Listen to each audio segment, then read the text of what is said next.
হে আকাশ বাতাস তরুলতা বটবৃক্ষ, তোমাদেরকে সাক্ষী রেখে আজ আমি আমার নির্যাতিত সিঙ্গেল বিবাহিত জীবন বিসর্জন দিতে যাচ্ছি। উপরওয়ালার কাছে আমার একটাই দাবি, মৃত্যুর পরে যেন উপরওয়ালা আমাকে সিঙ্গেল বা অবিবাহিত রাখে। মরবই যখন, মরার আগে একটা সেলফি নিয়ে নিই, মরার পরে পোস্ট করব। এবার ভাইরাল হওয়ার একটা সুযোগ আছে। কিরে হৃদয়, ফাঁসির দড়ি সামনে নিয়ে এরকম সেলফি উঠতেছিস কেন? টিকটক বানাবি নাকি? আর টিকটক বিয়ে করে তো আমার জীবনটাই টিকটক হয়ে গেছে। কেন, ভাবি আবার কি করলো? কি করে নাই সেটা বল, তাহলে শোন। আমি পারি না আর একা ছিলাম ছিলাম ভালো ছিল না তো জ্বালা, ঘটক শালায় বিয়া করাইয়া জীবন করলো ঝালা ফালা।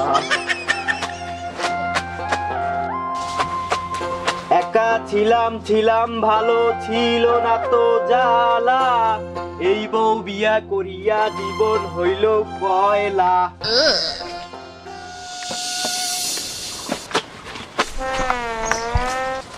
একা থামলা কেন? গাও, মনের সুখে গাও, তোমার জন্য বাদ্যযন্ত্রের ব্যবস্থা করব। আসলে এতগুলো কাপড় কাচতে কাচতে শরীরটা ক্লান্ত হয়ে গেছে। তুমি এখানে মনের সুখে গান বলতেছো আর ওইদিকে আমার মেকআপ শেষ হয়ে গেছে, আমি মেকআপ দিতে পারছি না। তুমি তাড়াতাড়ি বাজারে গিয়ে আমার জন্য মেকআপ আনবা, আর আমার এনে আজে বাজে গান বলো, আমি তোমার পরে দেখাইতেছি। আরে কাম সারছে আজকে, আজকে বইয়ের ঝাড়ার বাড়ি কপালে নিশ্চিত আছে। হে আল্লাহ, আজকে বইয়ের ঝাড়ার বাড়ি সহ্য করা তৌফিক দান করো, আমিন। এত কষ্ট বুকের ভিতরে রাখার জায়গা নাই। রাইল কি চিনে না আমারে গো, আমি পারি না আর পারি না। আরে হৃদয় ভাই, আমার তো বিয়া ঠিক হয়ে গেছে, আমাদের কি আনন্দ লাগতেছে তা তোমার বুঝাইতে পারবো না। এত লাফালাফি করতেছিস কেন? বিয়ের যে কি জ্বালা সেটা আমি হারে হারে বুঝতেছি, আর তুই বিয়ে করে সেই জ্বালায় পড়িস না। তুই যাই বলস ভাই, আমার অনেক দিনের স্বপ্ন একটা বিয়া করুম, আমার সুন্দর দেখে একটা বউ হবে। তুই যখন মানবি না, চল তোর একটা বউয়ের ডেমো দেখাই।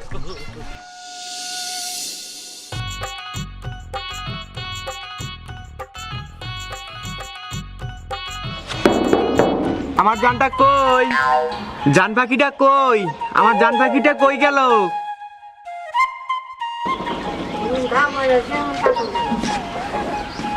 ও আমার বন্ধু, ওকে বাড়ি থেকে বের করে দিচ্ছে, তো আজকে থেকে ও আমাদের বাড়িতেই থাকবে। মানে আমি কি পাগল? তুই যা বলবি তাই হবে? আমি কি এই বাড়ির কাজের লোক? তোর খুশি মতো সংসার চলবে, আমি সারাদিন কাজ করে মরি। গোলামের বেটা, বাড়ি থেকে বের হ। আসলে আমার বন্ধুকে বাড়ি থেকে বের করে দেয় নাই, ও শুধু বিয়ে করতে চায়, তাই বইয়ের একটা ডেমো দেখাইতে নিয়ে আসলাম। না বন্ধু, আমি তবুও বিয়ে করব, তুই জানিস মেয়েটা কি সুন্দর। আসলে ও যে মেয়েটাকে বিয়ে করবে না, মেয়েটা অনেক সুন্দর, কি যেন শরীরে মাখে।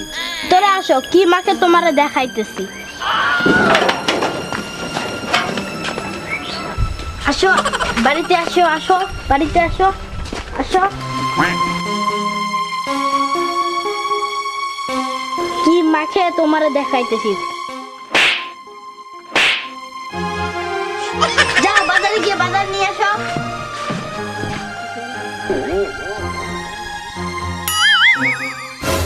শালা মনে বউরে মারতাছে, আমি পালাই।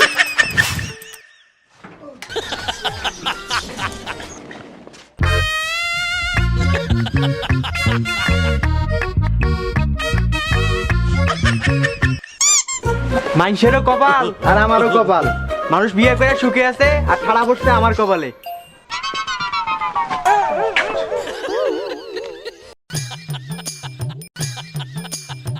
বউ, ও শোনা বউ, বউ।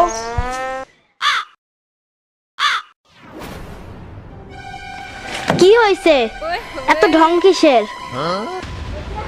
এই দেখো, তোমার জন্য কত বাজার নিয়ে আসছি। তোমার জন্য লিপস্টিক আনছি, তোমার জন্য নতুন কাচের চুড়ি আনছি, তোমার জন্য বড় দেখে একটা মেকআপ বক্স আনছি। ওই মেকআপ বক্স দিয়ে সাজলে তোমাকে অনেক সুন্দর লাগবে। এত ঢং দেখাবার কি আছে? যাও আমার জন্য যা তাড়াতাড়ি রান্না করে নিয়ে আসো। শোনা, আজকে বাজারে গিয়ে না তোমার মতো সুন্দর একটা মেয়ে দেখছি। মেয়েটাকে তোমার কি অনেক পছন্দ হয়েছে? কি তুমি বাজারে যে অন্য মেয়ের দিকে চোখ দাও, তুমি এত খারাপ? সত্যি করে বলো। না, একদমই ভালো দেখা যায় না, কালো কালো। কি আমি দেখতে খারাপ, সুন্দর না, আমাকে ভালো লাগে না? ও মা গো, ও বাবা গো, আমাকে ছেড়ে দাও গো।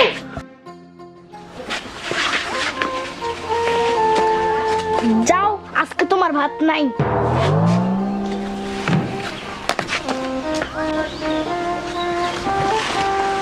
হাউস কইরা বাপে আমায় করাইছিল বিয়া, সেই বউরে খাওয়াই এখন নিজে রান্না বান্না কইরা।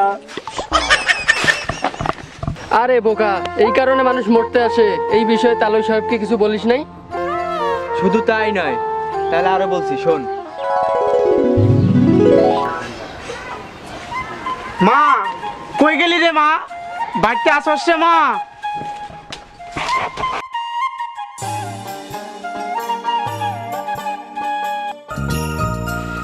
বাবা বাবা তুমি আইছো? হরে মাইছি তো, তুই তো শুকাইছস কেন? বাড়িতে খুব কাজ করস নাকি? হ বাবা, কাজ করতে করতে আমার সুন্দর চেহারাটা নষ্ট হয়ে গেছে। আমার মেয়েটারে দিয়ে কিভাবে কাজ করায়, তার মনে কি একটু দয়া মায়া নাই নাকি? তয় মা, আমি একটা বিপদে পড়ে আইছি। তয় জামাই বাবাজি কো? জামাই বাবাজি রে তো দেখতাছি না। কই আবার? নবাব যে তো মনে হয় রান্নাঘরে যায় গিলছে। আসসালামু আলাইকুম আব্বা, কেমন আছেন? আসসালাম, ভালো আছি। তুমি বাবাকে বসতে দাও নাই কেন? না বাবা, আমি বসতে আসি নাই। আসলে আমার ছেলে, মানে তোমার আদরের শালা, বিদেশে যাবে, আমার কাছে কিছু টাকা শর্ট আছে, তাই তোমার কাছে নিতে আসছি। ওই বদ্দার ছাড়ার জন্য টাকা দেবো আমি, আর আমি টাকা পাবো কোথায়? যা টাকা ইনকাম করি তা দিয়ে তো আমার মেয়ের মেকআপ খরচ হয় না। কি বললা? তাই বলে কি তোমার শালারে তুমি টাকা দিবা না? তুমি তো জানো আমার কোনো সম্বল নেই, থাকার মধ্যে আছে শুধু এই বাপ দাদার ভিটাটুকু। তুমি দরকার পড়লে বাড়ি ভিটা বিক্রি করে আমার ভাইরে টাকা দিবা। হ্যাঁ, আর তোমার কাছে কি টাকা এমনি এমনি নিতেছি? বিদেশ থেকে টাকা পাঠাইলে ভালো দেখে একটা জমি কিনা বাড়ি করবা। তাই বলে আমি আমার বাপ দাদার ভিটা বিক্রি করে দিব?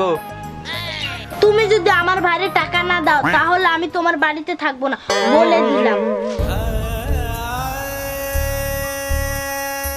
দেখো জামাই, তুমি তাড়াতাড়ি টাকার ব্যবস্থা করো।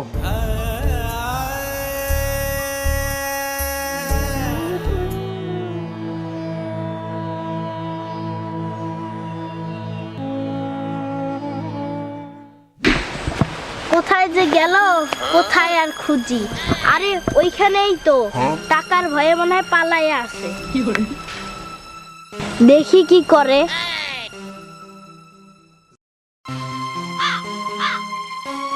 তুই বল, আমার এই জীবনের কোনো মূল্য আছে? তাহলে আর কি, তোর বউরে ডিভোর্স দিয়ে দে। আমি আমার বউকে অনেক ভালোবাসি, আর আমি ওকে কোনো কষ্ট দিতে পারবো না। আমি ওকে অনেক ভালোবাসি। কি তুমি আমাকে এত ভালোবাসো, আর আমি না জেনে তোমাকে অনেক কষ্ট দিয়েছি? আসলে আমার ভুল হয়ে গেছে, তুমি আমাকে মাফ করে দিও। থাক, তোমার মাপ চাওয়ার কোনো দরকার নেই। তুমি তোমার ভুল বুঝতে পারছো, তাতেই অনেক খুশি আমি। আচ্ছা ভাবি, এখন আপনারা থাকেন। বন্ধু, তোমরা থাকো এখানে, আর আমার থাকাটা ঠিক হবে না। আসি, হ্যাঁ?